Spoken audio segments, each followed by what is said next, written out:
and the other prisoners were listening to them. Suddenly, there was such a violent earthquake that the foundations of the prison were shaken. At once, all the prison doors flew open, and everyone's chains came loose. The jailer woke up, and when he saw the prison doors open, he drew his sword and was about to kill himself because he thought that the prisoners had escaped. But Paul shouted, "Don't harm yourself, we are all here." The jailer called for light, rushed in, and fell trembling before Paul and Silas.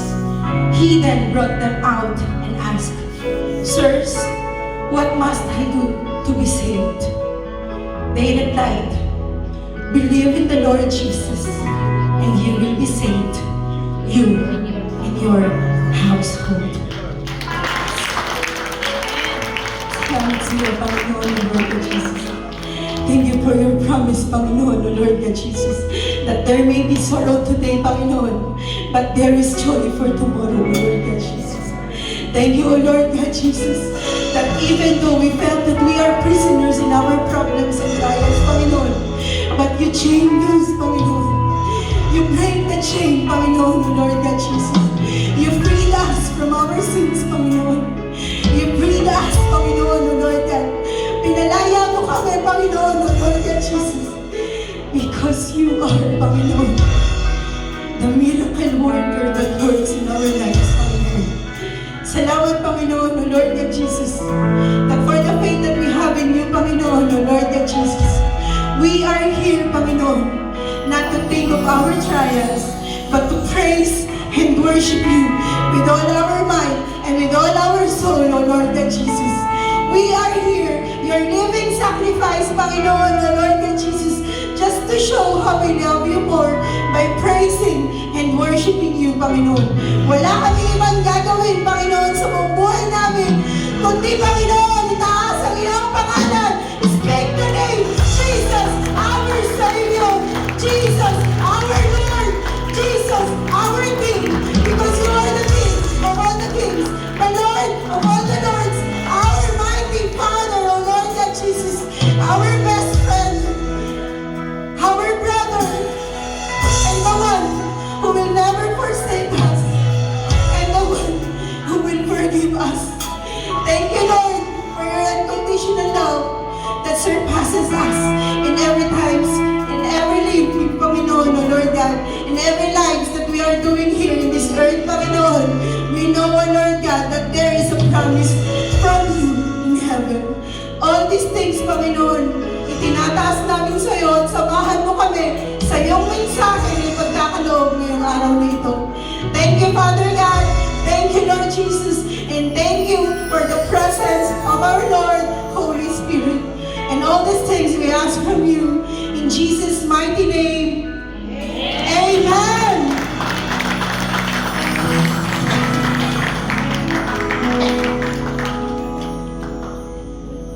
Amen. Praise be to God. Ayan sa'yo. Amen. It's really, it's really heartwarming, and you really felt the goodness of our Lord Jesus Christ every time we worship. Amen po ba? Naramdaman po ba natin, did we felt that kind of earthquake? But hindi naman po calamity, di ba po? That kind of, alam niyo po yun, that kind of feeling that is shaking, that is delivering for us. Yung tipong nasi-shaken ang lahat, pati yung problema, natatakot sa atin. Amen po ba? Amen. Alam niyo po kung anong pinangako ng Panginoon sa atin. That while we are still here, while we are still alive, we have to thank for the promise that He has given to us. Actually, mas masarap po minsan, isipin na lang na may trials at may problema tayo. Kasi the more we have problems, the more that we have trials, the more that we depend on our God. Amen po ba? Do we believe on that? Amen. So sabi niya po, sige nga po, ano nga po ba ngayon ang ating pwedeng yan, amen. Sabay-sabay nga po nating sabihin, worship through your darkness. Naniniwala po ba tayo na even though we are already Christians, we are already followers of Christ, but sometimes we felt that, why Lord? Kung kailan ako'y nakapatanggap na at kung kailan ako'y nakasunod na sa'yo, bakit parang napakaraming dilim? Napakaraming darkness sa buhay ko. I cannot see the light in me. Why, Lord? Huwag po natin sisihin ang Panginoon. Amen po ba? You know why? Kasi sometimes po, that darkness, it's because of you. Why don't you go out and open the light? Di ba po? It's either brown out sa bahay mo, kaya walang light, kaya dark ang yung bahay, but you have the choice. That's why you're in darkness. Naniniwala po ba tayo doon? Naniniwala po ba tayo na sometimes in our darkness times, it's because of us. But there are some people that they felt that darkness na hindi naman nila kasalanan. Hindi naman nila ginusto. And that is we will learn for today.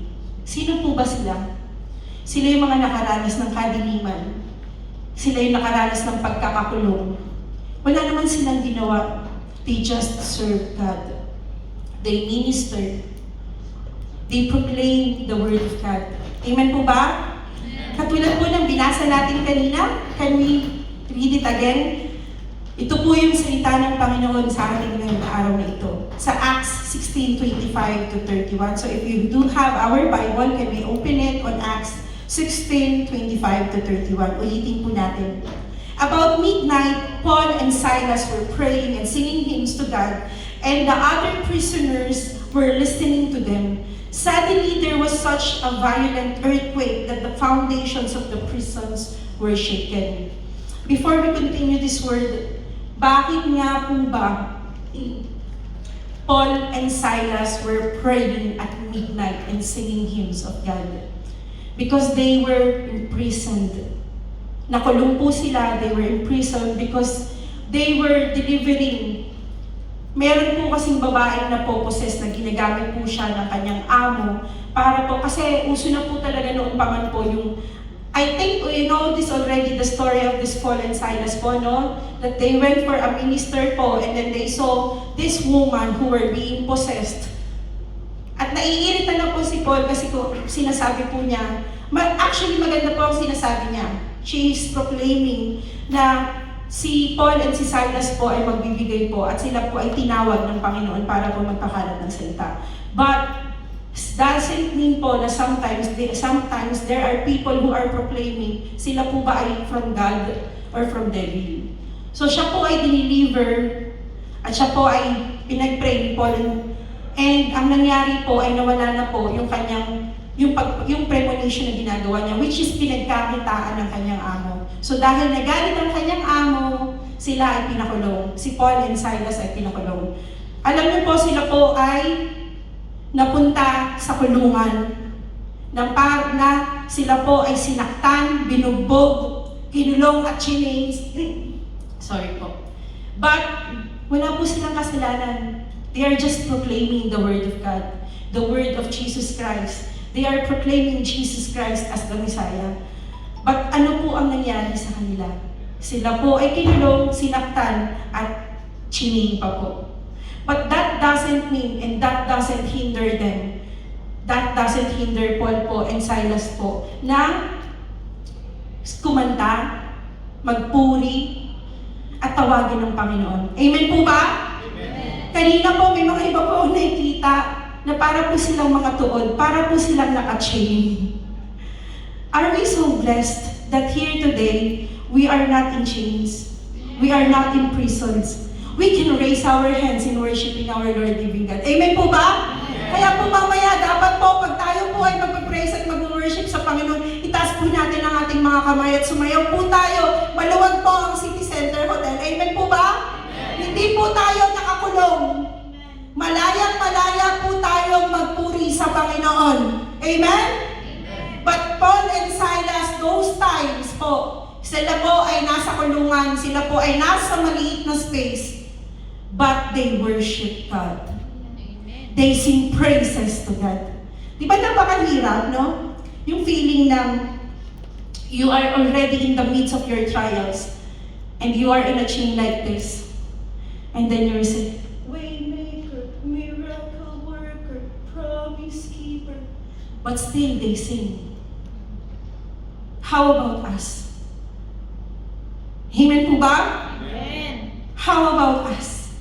Napakalaya po natin. But you know what, mga kapatid? I just realized, even though we are free, still we are prisoners. Prisoners of our own mind, of our trials, of our problems, prisoners of our own pride, prisoners of our own anger, prisoners of not forgiving the people who hurt us. So we are also a prisoner. Pero I know that this day, we will all breaking the chain of being a prisoner. Amen po ba? Amen po ba? At para po tayong mga tahimik na palapakan naman po natin natin Panginoong mahal. So they were imprisoned, but it didn't hinder them to praise the Lord. What about us? Amen? So sabi nga po sa Acts 16:26, suddenly, there was such a violent earthquake that the foundations of the prisons were shaken. It was because Paul and Silas were praying and singing hymns, while the other prisoners are as well, and even the prison guards are listening. They are also worshiping because they listened. And that is also the reason why we are here in this church. Huwag po tayong mag-isa sa bahay kasi hindi natin maririnig yung praise and worship na merong ibibigay sa atin ng Panginoon. Amen po ba? Pakinggan natin, samahan natin ang ating mga kapatid so that we cannot be alone while we are facing our trials. Amen? So that's what they did. While Paul and Silas were singing, praying, singing hymns, the other prisoners were listening to them. And there was a sudden violent earthquake that the foundations of this prison were shaken. Kanina po, habang tayo po'y kumakanta ng Waymaker at habang tayo po'y nagpe-praise and worship earlier pa, sa praise and worship pa lang po, mararamdaman mo po dito, itong lugar natin, nag-shake na po ang mga problema, nangangarag na ang mga kalaban. Lumalabas na sila. Labas na tayo, labas na tayo. Lahat ng mga tao dito, mga worshipers yan. Alis tayo dito. Hindi tayo bagay dito. Mga worshipers tong mga nandito. Amen po ba? Amen. Dumatagundong ang lugar na ito. Dumatagundong sa papuri nila sa Panginoon. Amen. At naaamoy namin ang insenso ng pananampalataya nila. Napakataas ng pananampalataya nila sa Panginoon. Kaya ang kalaban, alis. Amen po ba? Ganun po ang nangyayari sa tuwing tayo isama-samang nananampalataya at umaawit sa Panginoon. Alam niyo po, totoo po yan, na every time we are facing problems, trials, and tribulations, just sing a song. Kahit na pumipiyong-piyong ka, just sing the song. Kahit na wala ka sa tono, okay lang yan. Hindi naman yan ang tinitignan ng Panginoon. Ang tinitignan ng Panginoon yung puso mo. Amen. Amen po ba? Kahit wala ka sa tono, Amen. kahit pa hindi mo maintindihan minsan, ano ba to? Lord, but when I heard the lyrics, it's like I'm praying. You will say, Lord, I do not know how to pray, Lord. I do not know how to say these things, Lord. I do not know what to say, Lord. Kasi sobrang bigat na, Lord eh. It's weighing me down. I cannot sing, Lord. Listen. Listen to the worship songs. While you are listening to that worship songs, mapapakanta ka na lang. And then, suddenly, you will realize you are already praying. Amen po ba? Amen. Yun po ang naitutulong sa atin ng worship. Amen? Yun po ang naitutulong sa atin ng listening to worship songs and singing the worship songs. Hindi mo pwedeng sabihin, hindi ako marunong mag-pray, Lord. But Lord, meron akong kabigatan na nararamdaman ngayon. Pakinggan mo kung anong mensahe ng awitin. Umiyak ka sa Panginoon. Dadagundong ang iyong problema at mawawala ito. Hindi man ito mawala suddenly, hindi yan isang ganyan overnight, wala na ang problema mo. Pero alam mo na may pag-asa ka sa Panginoon, na nandyan ang Panginoon. That the Lord will never leave you nor forsake you. Amen po ba? That's what happened to them. And at Acts 16, 26, again, at once all the prison doors flew open and everyone's chains came loose. So dahil po sa kanilang pag-praise at dahil po sa kanilang singing hymns to God po, nananampalataya sila'y nag-worship sa loob ng kulungan. Nag-loose po ang kanilang mga chain. Is it a miracle coming from the Lord? Yes. Amen. There is a miracle. And in every trials, in every change that we have in our lives, there is also a miracle coming. Amen? So the jailer woke up, nagising po yung tagabantay. And when he saw the prison doors open, he drew his sword and was about to kill himself. Nako, magsusuicide na lang ako, magpapakamatay ako, patay ako nito kay BBM. Hindi ko maipakulong si Duterte, lagot ako nito. So kailangan patayin ko na lang ang sarili ko or else wala akong bonus sa 13th month. So ganun ang naiisip ng tagabantay. Actually, umano po ito, nagtumama po ito dahil itong mga nagdaang araw, feeling ko, lolo ko po si Tatay Digo. At every time na ako po'y nanonood about sa ating President Duterte, ako po'y naiiyak. Naiisip ko po, wala po silang karapatan na ipakulong ang aking lolo. Bakit natin ipagkakanulo ang tao na walang ginawa kundi ipagtanggol tayo? Amen po ba? Napakabigat pong isipin na ma-witness, no? Na meron po tayong isang nakikitang tao natin, isang napakagaling na leader natin. Ewan ko lang po, sorry po, baka po may natatamaan po ako dito. Baka po may Lenny dito siya, may ano dito. Pasensya na po, pero ako po kasi Duterte. So para sa akin po, it's unfair. So lumabas sa mga Duterte dyan. Sino mga Duterte? So lumabas sa mga Duterte. Amen. So for me, it was unfair. It was really unfair. The one who always wants to protect us will be in jail? Bakit ganun? It's unfair, Lord. Kasi napakabait ni Duterte. Iniingatan niya lalo ang mga kababaihan na hindi mag-ahasa. Kaya nga niya pinapapatay ang mga drug addicts. Pero bakit ganun, Lord? Bakit siya ang dapat ipakulong? Di ba dapat sabi nila si Bangal, si BBM? Kasi siya may hindi ginagawa, pero hindi eh. You know why? Because in this earth, life is unfair. In this world, life is unfair. But, if you have God in your life, life is fair. Amen po ba? Amen. So, ganun na nangyari. Amen. Palakpakan natin natin. Because life with Lord is really fair. Amen. So, ganun na nangyari. Natakot siya. But you know what Paul said? But Paul shouted, "Don't harm yourself." Huwag masaktan ang sarili mo. Nandito kami. Hindi kami aalis. Hindi kami tatakas. Huwag mong isipin yon. Huwag kang matakot. And that's what God is telling you. Huwag mong patayin ang sarili mo sa problema. Huwag mong patayin ang sarili mo sa mga bagay na hindi mo kayang solusyonan.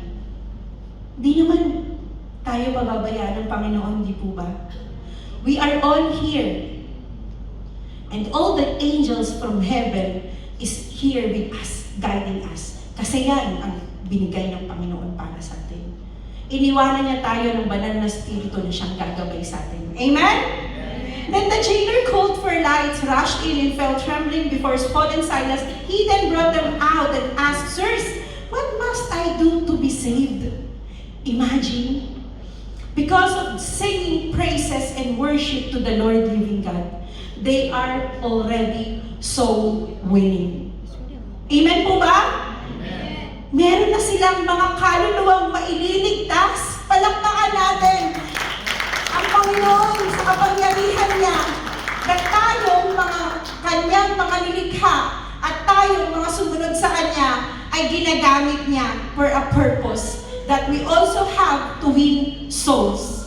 Amen? Kung tayo ay nakaligtas at tayo ay naging followers of Christ, we also have here in our hearts na magkaroon po ng compassion to save also the people around us that who are still unbelievers. And that's what happened. They replied, "Believe in the Lord Jesus and you will be saved, you and your household." Sige po. Amen? Naniniwala po ba tayo that believe in the Lord Jesus Christ and you will be saved? Not just you and your household. Amen? So this was Paul and Silas when they were in prison. Imagine that they were already in chain, but still they have time to worship. Yung iba, meron silang 24 hours na time. Napakalaya. Walang chain. But still, I'm busy. I'm busy thinking about myself. I'm busy about thinking about my problems. But Paul and Silas, they have the time to worship because they know that the chains will be loosed if you praise and worship to God. Amen? So that's what happened. So meron po akong tanong, do you ever feel like you're trapped in a situation with no hope of escape? Can you tell your seatmates? Do you ever feel like you're trapped in a situation with no hope of escape? Na-trap ka na po ba sa isang sitwasyon that, wala nang pag-asa tong buhay ko. Wala na. Pag kulot ang buhok ko, kulot na talaga to. Yun lang. Wala na. Ito na talaga ang buhay ko. Ito na talaga yung napangasawa ko. I'm so blessed. I'm so blessed. Ito na talaga ang buhay ko. Ito na talaga ang trabaho ko. Ang bigat. Ito na talaga yung amo ko. Ito na talaga. I am imprisoned of my situation. But you know, instead of whining or complaining, why don't you start worshiping? Amen po ba? Do not whine. Instead, worship. We are destined to worship, not to whine, not to complain. The more na umaangal ka sa buhay mo, the more na hindi ka makakapag-worship kay Lord. The more na matatrap ka sa buhay mo, the more na matatrap ka sa pagkakakulong mo sa mga sitwasyon na nararanasan mo. Amen po ba? Meron po bang nanalo sa pagrereklamo? Do you think there are people who wins because they are whining? But there are people who win because they are worshiping. Amen? Those are us. Tayo yun. Tayo yun. Sabi nga po, there should be faith in every challenging times. Even when circumstances seems extreme, keeping our faith can lead to miraculous outcome. There is always in faith in every challenging times that we have. And even though that the circumstances is impossible and very extreme, still, in keeping our faith, authentic faith, by the Lord, miraculous outcome will come. Do we believe that, mga kapatid? Amen! Praising God despite our troubles can bring divine intervention. What happened to that prison with Paul and Silas was a divine intervention from God. There is an earthquake. You know why? That is the divine intervention of God.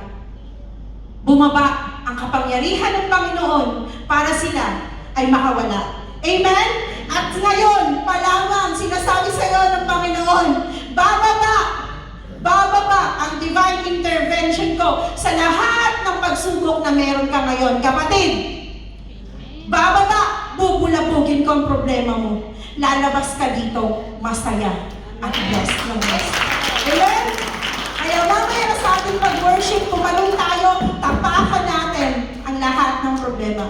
Because there is a divine intervention that coming from God today. Amen? And sabi nga po, our faith and actions can influence and transform the lives of others. This one, our faith and actions, totoo po yan, can influence, the transform, and the lives of others. Kanina po kaming dalawa, may Faith doon. Hindi kami makasayaw kasi may kabigatan na pala si Faith, no? So, ang sayaw ko kanina, limitado lang. Pag ganito lang po, medyo maliit lang ang padyak ko. Hindi ako makatalon. But you know what? I can see all of my sisters and brothers. Ang taas ang talon nila. Sabi ko, bakit hindi ako makatala ng ganun, Faith? Ang bigat mo na pala. And then I saw my husband. Grabe sayaw niya. Parang cloud siya. Ang saya-saya niya talaga. You know, tinitingnan ko pa lang siya. Naiingit ako. Inampas ko siya. Sabi ko sa kanya, buhatin mo si Faith. Kasi gusto kong tumalon. See? The situations can influence also us. Can transform our lives. Gusto ko rin kasi magpuri sa Panginoon, but I love to have faith. Alam niyo yung feeling na gano'n? So, it can influence us na kahit tayo itoon sa gilid, but when we see our brothers and sisters praising and worshiping, wow! All of us, hallelujah! Mapapagano pa na lang talaga. Praise the Lord! Praise the Lord! Lord, I was here. Lots of trials, lots of problems, but when I came inside, Lord, I forget all these things, Lord. Kasi it's really, you know, it's really amazing to see my brothers and sisters worshiping. Amen po ba? Ganun po. That in praising and worshiping, it can also transform and influence in our lives. Amen? Because why? Sige po. Because there is power in praise. Amen? Naniniwala po ba tayo? That our God is always with us and He will save us in any situations in which we find ourselves in prison. Do we believe that? That in power of praising, there is a miracle coming. Amen? That's why I encourage us today, all of us, na kung ano yung binigay ng Panginoon sa atin, lalo pa po natin paglaguin. And it's the praising and worship that we have. Yung alam mo yung binibigyan ka ng pribilehiyo, the privilege that we can worship God here in this place. Are we so blessed? You know what? Pinagpipray po natin yung Almacan Cafe. Imagine po kung gaano kabuti si Lord, palakpakan natin siya. Because po, after 5 years po, we are here in City Center Hotel ulit. The carpet tayo. Amen po ba? Grabe. Ang AC natin ngayon, ang lamig na. Di ba? Dati, kawawa naman si Daddy Yo. Binababa pa niya yung electric fan pababa. Kasi lahat habang nag-worship, gano'n ang gano'n. But now, ginagano na tayo sa lamig. Amen po ba? Because there is a power of praise. Ganun po kabuti ang Panginoon. Napakarami pong magagandang balita ang binibigay sa atin ng Panginoon.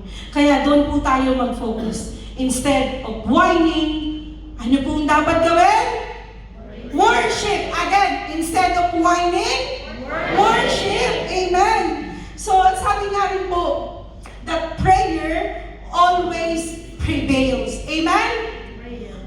Prayer always prevails. Lagi po yan. That the importance of prayers cannot be neglected in our lives, especially us Christians.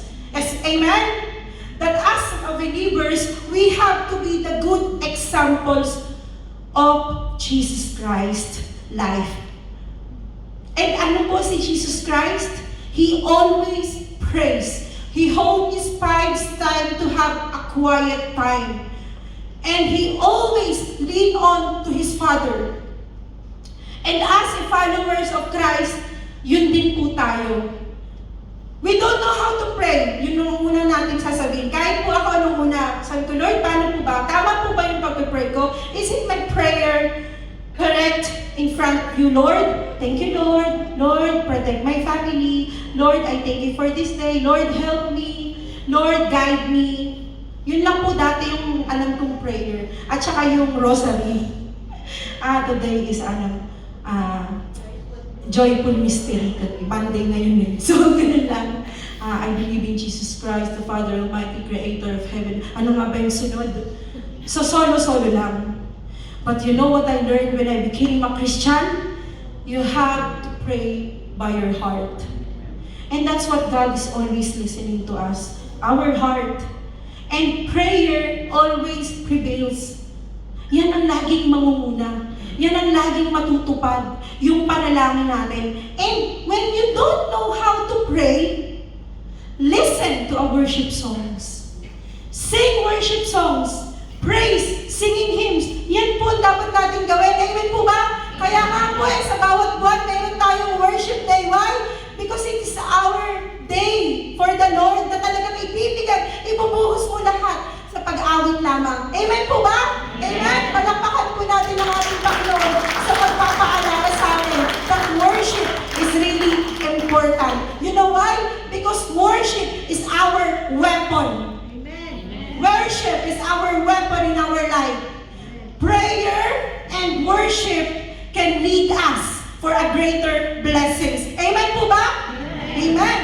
And, malapit na po ako matapos. Kaya mamaya po tayo po ay magpuri at tumalon ng mataas. Pataasan po tayo. Amen po ba? Win souls into the kingdom of God. Amen po ba? Show love of God to other people, not just us. Yung tayo lang dito sa loob, mag-embrace tayo. Hello, sister. Good morning, good morning. Paano naman po yung mga kasama natin sa labas? That is one of our purpose. That's why we are here. Amen po ba? To win souls into the kingdom of God. We all know that the Jesus' second coming is very near. And we are so blessed because that even though we felt that there are trials and tribulations in our life, still we know that God is with us. But what about the others? That's why God is telling you today, hindi lang ikaw, isama mo din sila. Kung ano yung nararanasan natin, kung paano natin purihin ang Panginoon, kung paano tayo umiyak, kung paano tayo, instead na tayo ay gumawa, sa Panginoon, ay kumakanta tayo sa Panginoon, iparanas natin sa mga kaibigan natin. Iparanas natin sa mga tao sa paligid natin. Amen po ba? Amen.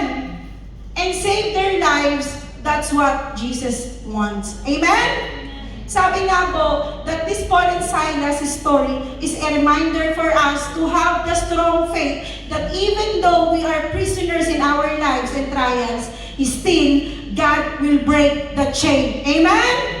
Because our God is the way maker, miracle worker, promise keeper, and light in the darkness. My God, that is who you are. Amen po ba?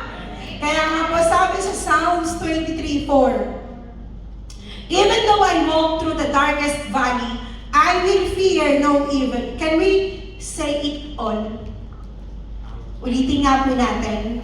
Psalm 23:4, and can we touch our heart and tell it to us that these problems that we are facing, there is a promise of God. Hawakan po natin ang ating mga puso and sabihin natin ang pangako ng Panginoon. Even though I walk through the darkest valley, I will fear no evil, for you are with me. Your rod and your staff, they comfort me. Amen. Palakpakan natin ang pangako ng Panginoon. That's the promise of our Lord Jesus Christ. That's why all the things that is happening to us, kahit ikaw ay nakakulong kapatid sa iyong sitwasyon, palalayain ka niya. Palagain mo na ang sarili mo, kapatid. Pwede kasing ikaw ang nagkukulong sa sarili mo sa mga problema mo. Isa lang naman ang paraan dyan eh. Buksan mo ang puso mo, open your heart, worship, sing praises and hymns to the Lord. Cry out to God. He will hear you. Amen? Amen. At sabi po sa conclusion sa Acts 16:31, They replied, and that is the promise of God, believe in the Lord Jesus and you will be saved. You and your household. Amen. Naniniwala ba tayo? Amen. Salamat, Panginoon, because we know that we will be saved. Parang hindi kayo naniniwala. Amen. Palawasan mo pinakilala. You will be saved. Huwag kayong mag-alaman. I think you're still in doubt. Am I saved? Am my household be saved? But parang may doubt pa po kayo. Basahin niyo nga po with conviction. They replied, believe in the Lord Jesus and you will be saved. You and your household. Sabihin mo sa kapatid mo, sa katabi mo, you and your household will be saved. Amen. So when we're suffering in a bad situation, our instinct is to escape. Tama po ba? That's our instinct eh. Ay, naku, trouble na to. Ayoko na dyan. Takas na ako dyan. Hindi ako kasali. Huwag mo akong idamay dyan. Problema mo yan. We are always like that. We are escaping in our situations if that is bad. Pero kung, ay, may pera, may pagkakakitaan. Part-time ba yan? Part-time ba yan? Asama mo ko dyan, ha? Dami-dami yan, ha? May hadiah ba dyan? May hadiah? May ayuda? Ha? Dami-dami tayo dyan. Huwag mo akong iwanan. Sama-sawa tayo dyan, ha? O, di ba? Ganun tayo, di ba? Pero pag, ay, naku, masasabit ako dyan. Ayoko yan. Takas ako dyan. We don't want to experience pain if we can get out of it. Ayaw nating masaktan eh. Kaya nga sometimes nga eh, di ba? Bago tayo ligawan ng mga nanliligaw sa atin, sasaktan mo ba ako? Baka mamaya saktan mo lang ako. Ayoko na. Masasaktan lang ako. Wag na. Di ba? Pero deep inside, mahal mo eh. Parang I think I like him na. But, wag muna. Kasi baka he will hurt me. I think I like you too, but I think you will hurt me too. So, parang nag-a-anticipate ka ng masaktan, di mo pa nga sinasagot eh. Hindi mo pa nga sinasabing I love you, I hate you na agad. So sometimes we are like that. Break na agad. Okay, today is 10 o'clock. I say yes, I love you. 10:30 na. Nag-expect ka kasi. You're expecting something. Lord, when He will give me this pink rose with black thorns, that is my sign. Pag hindi niya ako binigyan niyan, break na kami.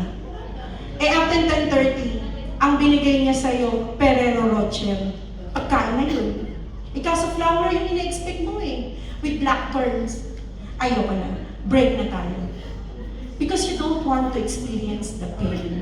Because you're expecting something na ikaw ang nagdesisyon sa sarili mo. Why don't you wait for God's plan for you? So that even though you are experiencing pain, God's plan will prevail. Amen po ba? So in the depths of our suffering, sa lalim man ng ating mga paghihirap, choose to sing hymns and praise God. Kahit anong lalim ng pinagdadaanan natin, let us always choose to praise God. Let us always choose to sing. Ayoko na kumanta, may pinagdadaanan ako ngayon. Masyado siyang malalim. Heartbroken ako today. Ayoko kumanta ng Ikaw ang tunay na Diyos. Ayoko niyan. Ang gusto kong sabihin, kunin mo na ang lahat sa akin. Parang di ba na iba na? So hindi na. Wag lang ang aking mahal. Bakit? Because you're concentrating on your suffering. Why don't you concentrating on singing praises and hymns to God that you are praising Him? I thank you, Lord, for all the trials that I am facing right now, Lord. And I want to sing praises to you, Panginoon, in a positive way. Because I know that there is a miracle coming. Amen? Palakpakan natin ang ating Panginoon. So instead of giving in to despair of bitterness, turn your focus towards worship. Your response teaches us the power of praise and its ability to shift our focus from our circumstances to the greatness of God. In the midst of adversity, in the midst of all the trials that we are facing, found solace and strength through worship.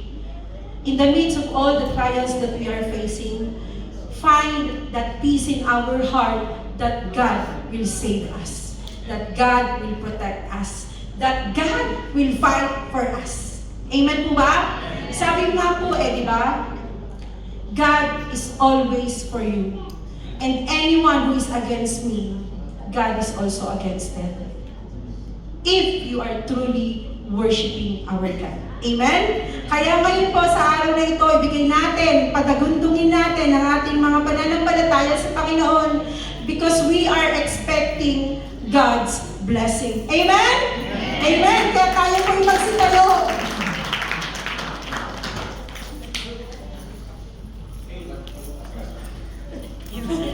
Ayan,